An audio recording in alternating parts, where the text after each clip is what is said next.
sur ce thème, ouvrir ensemble la parole de Dieu dans le livre des Nombres, au chapitre 14. C'était aussi un chapitre que j'avais proposé à la lecture pour aujourd'hui. Et il y a un verset qui m'interpelle et je crois que Dieu veut aussi nous interpeller à travers ce verset. C'est le verset 24 donc du chapitre 14, et il nous est dit ici, c'est Dieu qui parle dans un contexte que vous connaissez certainement, où le peuple de Dieu, eh bien, s'est rebellé d'une certaine façon contre cet ordre de Dieu, ce commandement bienveillant de Dieu qui consistait à aller pour conquérir la terre promise. Et vous connaissez très bien cet épisode de la parole. Il y a 12 espions qui ont été envoyés et seuls deux, Josué et Caleb, vont faire un rapport à Moïse favorable et un rapport au peuple favorable concernant vraiment ce pays promis. Alors, le pays ne posait pas de problème. Les 12 espions ont fait un rapport très favorable, hein, vous le savez, sur les bienfaits qu'il y a dans ce pays. Mais Josué et Caleb vont avoir un discours qui va être totalement différent de celui des 10 autres espions. Et donc, le verset que nous retenons ce soir, c'est le verset 24. Et Dieu dit ici, et parce que mon serviteur Caleb a été animé d'un autre esprit et qu'il a pleinement suivi ma voie, je le ferai entrer dans le pays où il est allé et ses descendants le posséderont. Et parce que donc mon serviteur Caleb a été animé d'un autre esprit et qu'il a pleinement suivi ma voie, je le ferai entrer dans le pays où il est allé et ses descendants le posséderont. J'ai voulu lire ce verset 2 fois pour que vraiment il puisse résonner dans nos cœurs. Dieu a vu en Caleb un homme qui était animé d'un autre esprit. Et pour nous, dans ce désir d'exaucer Dieu, de pouvoir vraiment nous mettre à sa disposition et répondre par un grand oui à sa volonté, nous voulons être aussi animés d'un autre esprit. Que Dieu nous trouve animés d'un autre esprit. Nous savons que là, on peut assurément dire que Josué et Caleb étaient animés du Saint-Esprit dans leur regard, dans la façon dont ils considéraient la situation. Ils ont vu comme les autres les géants dans ce pays. Ils ont vu les bons fruits que Dieu, en tout cas, ils ont vu, comment dire, l'abondance qu'il y avait dans ce pays promis. Ils ont vu ces géants, mais alors que les 10 autres espions se voyaient comme des sauterelles aux yeux de tous ces hommes de haute taille, eh bien, Josué et Caleb, en quelque sorte, considéraient quant à eux la grandeur de Dieu, la grandeur de celui qui a fait les promesses, la grandeur de celui qui, en conséquence, eh bien, peut leur donner eh bien, d'entrer et de vivre pleinement la promesse qu'il leur a faite. Et donc, Josué et Caleb, nous pouvons dire, étaient animés d'un esprit de foi, étaient animés par le Saint-Esprit, de cet esprit de foi qui, eh bien, est nécessaire devant Dieu pour que nous puissions vivre ses promesses et entrer pleinement dans ce qu'il a prévu pour nous tous. Ma prière ce soir, et je prie que ce soit aussi notre prière à tous, que Dieu nous trouve comme Caleb, comme Josué, animés d'un autre esprit dans notre génération. Josué et Caleb ont été ces hommes qui, je crois, ont exaucé Dieu en veillant justement à avoir cette autre mentalité, cet autre état d'esprit et quelque part simplement de cultiver dans leur cœur la foi dans ce Dieu qui est vivant, ce Dieu qui les a sortis donc d'Égypte, hein, qui a sorti le peuple du pays d'Égypte et qui a pris soin d'eux dans le désert, même si ce n'était pas facile, même s'il y a eu des moments effectivement où ils ont aussi éprouvé la soif, ils ont parfois eu envie de changer, j'ai envie de dire, de régime alimentaire, hein, pour ne pas manger que, entre guillemets, seulement de la manne, etc. Bon, mais ils n'ont en quelque sorte, ils n'ont manqué de rien en réalité, puisque un autre passage de la parole nous dira que même leurs chaussures ne se sont pas usées. Ils ont expérimenté la fidélité de Dieu dans le désert et malgré les épreuves. Et ils ont, à travers les épreuves, eh bien, consolidé leur foi dans ce Dieu vivant. Et ils n'ont pas non plus oublié celui qui les a donc sortis d'Égypte avec cette main forte, avec ce bras qui était étendu. Et leur regard était sur ce Dieu vivant. Alléluia. Notre regard à nous est aussi vers celui qui peut tout, celui qui est Dieu, qui est avec nous, qui est notre Père. Et vous voyez, Caleb va recevoir cette parole que que Dieu a dit à Moïse et a dit finalement devant le peuple entier.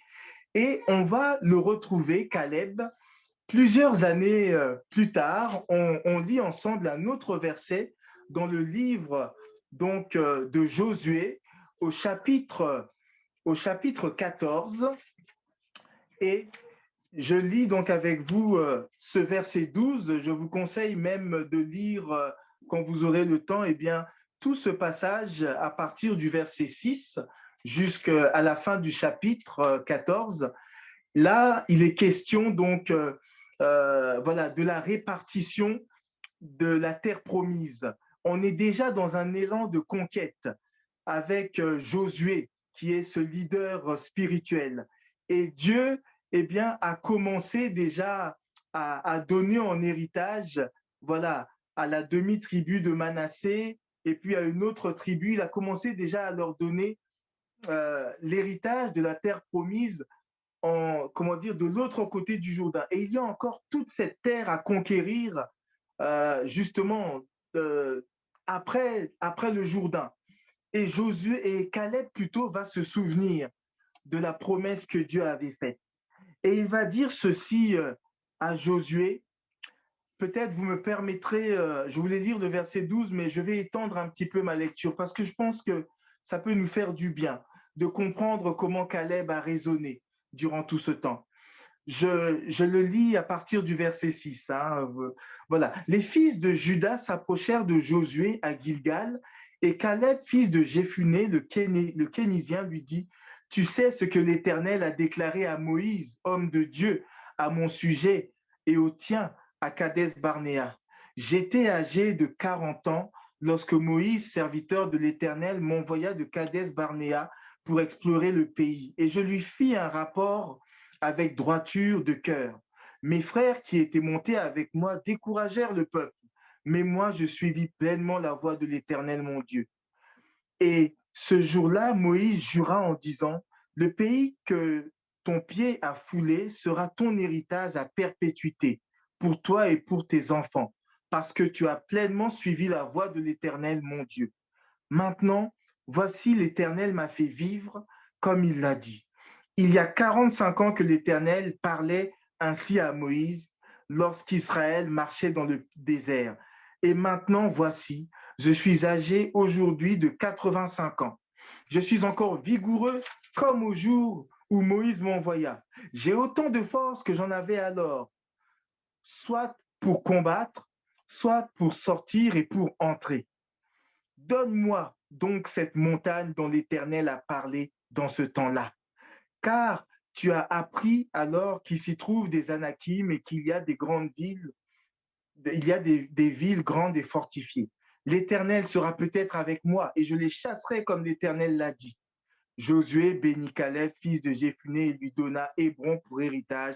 C'est ainsi que Caleb, fils de Jéphuné, le Kénisien, a eu jusqu'à ce jour Hébron pour héritage parce qu'il avait pleinement suivi la voie de l'Éternel, le Dieu d'Israël. Hébron s'appelait autrefois Kiriath Arba. Arba avait été l'homme le plus grand parmi les Anakim. Le pays fut dès lors en repos et sans guerre. Voilà. Donc, je viens de lire ce passage avec vous et je suis vraiment interpellé par la foi qui a été entretenue par Caleb durant toutes ces années. 45 ans ont passé et son désir d'hériter la promesse de Dieu, d'hériter justement ce que Dieu avait dit, cette montagne, donne-moi donc cette montagne en héritage, comme Dieu l'avait dit, cette promesse, elle demeure fraîche, elle demeure, c'est comme si c'était hier, c'est comme si ça date, elle n'avait pas pris une ride en quelque sorte. Et c'est ainsi que les promesses de Dieu doivent être dans nos cœurs. Je crois que Dieu a peut-être dit à plusieurs d'entre vous, d'entre nous, eh bien, qu'il y a un peuple nombreux à Esch, au Luxembourg, que Dieu veut toucher. Il y a certainement autour de nous des hommes et des femmes vraiment que Dieu veut vraiment, comment dire, donner comme héritage à Christ. Et nous sommes là comme la voix de Christ en disant, eh bien, donne-nous donc cet héritage et nous voulons aussi exaucer Dieu à travers cette prière, à travers la manifestation de cette foi, que Dieu puisse se réjouir de cette foi qu'il trouve dans nos cœurs. Vous savez, en lisant ce passage, je vois comment Josué, plutôt Caleb, vraiment a entretenu cette foi et il est dit il était comment dire, il avait la même vigueur qu'il y a, lui-même dit il a la même force qu'il y a 45 ans en arrière. Je crois que, c'est moi qui le dis, ça n'engage que moi, mais je crois que justement la fraîcheur de sa foi, cette vigueur qu'il avait dans sa foi a pu aussi participer à l'entretenir physiquement par la grâce de Dieu pour qu'il puisse être toujours en mesure de vivre cette promesse. Il était prêt, comme il y a 45 ans, eh bien, à combattre, s'il le faut, ces mêmes géants, ces mêmes anakim, pour pouvoir justement eh bien, vivre la promesse de Dieu. Et Dieu veut nous trouver dans cet esprit de foi. Vous savez, lorsque nous lisons, même dans le Nouveau Testament, nous lisons dans cette parabole qui est appelée du juge inique, la veuve avec ce juge inique. Il y a beaucoup à dire sur cette parabole, mais je suis toujours interpellé par la fin de cette parabole où Jésus dit, quand le Fils de l'homme viendra, lorsqu'il reviendra sur terre pour nous chercher, trouvera-t-il encore la foi? Trouvera-t-il de la foi? Trouvera-t-il eh bien, des cœurs qui sont fidèles à Dieu? Vous savez que le mot foi a la même racine que le mot fidélité en grec. Hein, voilà. Et finalement, le Seigneur nous pose cette question. Est-ce que je trouverai la foi? Est-ce que je trouverai des hommes et des femmes qui croient toujours que Dieu est tout-puissant pour accomplir ses promesses? Est-ce que je trouverai des hommes et des femmes qui sont fidèles, fidèles par leur marche avec Dieu, par eh bien l'amour qu'ils expriment pour Dieu, pour se garder dans la sainteté, dans la pureté? Trouvera-t-il la foi, la fidélité? Trouvera-t-il cet esprit justement qui est différent de celui du monde ou différent de plusieurs qui peut-être à cette époque-là, eh bien, commenceront à renier Dieu, commenceront à mettre entre parenthèses la toute-puissance de Dieu? Que Dieu nous trouve comme des hommes et des femmes de foi. Nous voulons dire au Seigneur qui pose cette question, Seigneur, nous voulons t'exaucer. Nous voici en quelque sorte, nous voici là, comme cette Église, ces hommes et ces femmes qui veulent garder un cœur plein de fidélité, plein de foi, plein de confiance que ce que tu dis, tu es capable de l'accomplir. Et je voudrais encore mentionner ceci avant que nous puissions prendre un temps pour prier. Vous savez, il y a cette parole qu'on trouve dans le livre de Zacharie aussi qui est très connue. Zacharie chapitre 4, verset 6, où nous prions d'ailleurs dans ce sens et je vous encouragerai tout à l'heure vraiment à avoir aussi les regards fixés sur cette parole que nous allons lire lorsque nous serons en train de prier. Zacharie chapitre 4, verset 6 nous dit ceci, ce n'est ni par force, ce n'est ni par puissance, mais c'est par mon esprit. Ni par force, ni par puissance, mais par mon esprit. Et Dieu veut que nous soyons toujours conscients que les promesses qu'il nous donne de vivre, parce que ce sont justement des promesses, ce sera par son esprit. Ce n'est même pas parce que nous avons, nous, des capacités extraordinaires, ce n'est pas ça, mais c'est parce que nous croyons et que nous permettons au Saint-Esprit alors d'être à l'œuvre à travers nous et de faire la différence, ni par force, ni par puissance, mais par mon esprit. Et écoutez bien ce que dit la suite de ce verset. Voilà, le verset 7 hein, nous dit, qui es-tu, grande montagne, devant Zorobabel? Tu seras aplani. Qui es-tu, grande montagne, devant Zorobabel? Quel est donc ce défi que Dieu nous saurait relever? Quel est donc ce défi que nous ne saurions relever si Dieu est avec nous? Si Dieu est avec nous, frères et sœurs, eh bien, nous pouvons dire, Seigneur, avec toi, nous ferons des exploits. Avec toi, Seigneur, oui, nous croyons que si nous nous levons pour toi, si nous sommes décidés à vraiment là te servir et à être à ta disposition, Seigneur, nous croyons que les montagnes seront aplanies. Nous croyons que tu nous rendras capables même eh bien, de grimper, d'arriver au sommet de ces montagnes et justement de contempler ton œuvre du sommet de ces montagnes après avoir justement gravi ces montagnes. Et j'en arrive à vous dire ceci. Vous savez, frères et sœurs, il y a plusieurs années, j'ai été interpellé par une prédication, un message que je crois venir de Dieu qui a saisi mon cœur. Un homme de Dieu disait ceci. Il disait, vous savez, dans la vie et dans la foi chrétienne, il y a, pour ainsi dire, trois attitudes possibles devant les promesses de Dieu. Il y a l'attitude de ceux qu'il a appelés devant le défi d'une montagne à gravir. Il dit, il y a des hommes, des hommes et des femmes qui sont ce qu'on pourrait appeler des démissionnaires. C'est-à-dire qu'ils vont commencer à gravir la montagne, à relever ce défi, peut-être au départ avec plein de zèle, et puis à un moment donné, eh bien, face à la difficulté, face peut-être les jambes qui font mal, ils vont commencer à s'arrêter. Ils vont s'arrêter, peut-être d'abord ralentir le pas, s'arrêter et puis se dire est-ce que ça vaut vraiment la peine de gravir cette montagne? Et puis peut-être dans des échanges avec un raisonnement qui est tout à fait humain ou charnel, ils vont décider de faire demi-tour et de redescendre dans la vallée. Ceux-là, il les qualifiait de démissionnaires. Il y a ceux qu'il qualifiait de campeurs. Les campeurs, ce sont ceux qui vont aussi monter cette montagne et à un moment donné, justement à cause de la difficulté et du chemin qu'il reste à parcourir pour arriver jusqu'au sommet, eh bien, ils vont voir un coin, on va dire, qui est moins dénivelé et ils vont décider là, eh bien, de rester, j'ai envie de dire, de camper là, de rester là pendant quelques temps. Et il se trouve que ces quelques temps peuvent être des années, plusieurs années. Et il y a beaucoup peut-être d'hommes et de femmes qui sont comme des campeurs face aux promesses de Dieu. Et il y a aussi cette catégorie eh bien, d'hommes et de femmes, et je crois que Caleb, Josué étaient de cette trempe qu'il appelait les grimpeurs. Les grimpeurs, ce sont ceux qui sont décidés à aller jusqu'au bout, jusqu'au sommet de la montagne, de dire, je ne vais pas relâcher mes efforts tant que je n'arrive pas au sommet de cette montagne. Et alors, il y a là une détermination par la grâce de Dieu, par l'Esprit de Dieu. Ils se recommandent à la grâce de Dieu, mais de dire, Seigneur, nous voulons vraiment vivre ta promesse. On veut, oui, on sait que ça nous coûte. Il y a de la souffrance, il y a de la sueur, il y a des moments où on est essoufflé. Il y a tous ces temps de difficulté, mais nous voulons aller au sommet.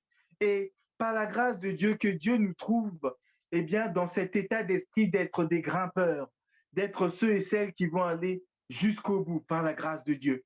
Voilà, j'ai encore plusieurs choses que je voulais partager avec vous, mais je voudrais m'arrêter là pour ce soir. Nous aurons encore un temps de partage demain. On aura aussi à regarder aussi, voilà, à dire quelques mots sur le livre de Néhémie. Et on a beaucoup à apprendre. On ne fera bien sûr pas la lecture ou l'étude de tout ce livre maintenant. On mentionnera juste quelques mots, mais que Dieu puisse nous trouver comme ces hommes et ces femmes qui cultivent un esprit de foi, qui croient que celui qui fait la promesse est capable de nous donner la force, la puissance pour entrer pour vivre cette promesse, qui nous trouve comme des grimpeurs et que justement eh bien, nous puissions être là vraiment comme ceux et celles qui sont animés d'un autre esprit par la grâce de Dieu. Que le Seigneur nous bénisse ensemble. Amen. Alléluia. Alléluia. Voilà, on va prendre quelques instants comme hier. On va laisser la parole résonner dans nos cœurs. Et puis ensuite, on va se livrer dans la prière. On va prier le Seigneur de, voilà, vraiment en écho à ce qu'il, à ce qu'il met dans nos cœurs, tout simplement. Alléluia, Seigneur notre